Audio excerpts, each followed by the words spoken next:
ঘোষণা দিচ্ছেন, মা ইয়ান্তিকু আনিল হাওয়া ইন হুয়া ইল্লা ওয়াহয়ুহা। কার কথা?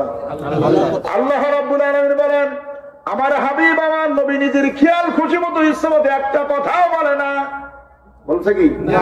নবীদের ইচ্ছা মতো কোনো কথা বলে না।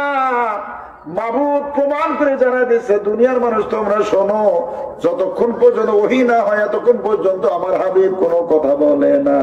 নিজের খেয়াল খুশি মতো নিজের ইচ্ছা মতো নবী কোনো কথা বলবে না, না না না, আমার নবী তা বলে না। সোনার মানিকেরা, আব্বাজান ভাই জানেরা, গভীর মনোযোগ ভালো করে বোঝার জন্য চেষ্টা করুন। এই নবী যে শরীয়তের বিধিবিধান দেখে চলে গেল, এই শরীয়তটা 3টা ইলমের উপরে নির্ভর করে। কয়টা? 3টা। ইলমে শরীয়ত। অনেকে আমরা বলতেছি শরীয়তের উপরে আমল করলে যথেষ্ট, মারেফাত তারেফাত এগুলোর দরকার নাই, প্রয়োজন নাই। আর এক গ্রুপ বলতেছে না, মারেফাত করতে হবে, শরীয়তের দরকার নাই। আর এক গ্রুপ বলতেছে শরীয়ত করতে হবে, মারেফাতও করতে হবে।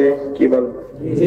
হ্যাঁ, যিনি বলতেছেন শরীয়ত করতে হবে, মারেফাতও করতে হবে, এই মানুষটাই হলো হক্কানি, এই মানুষটা রব্বানি।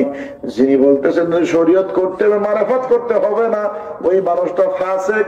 আর যিনি বলতেছেন মারেফাত করতে হবে, শরীয়ত করতে হবে না, ওই মানুষটা হলো জিন্দিক।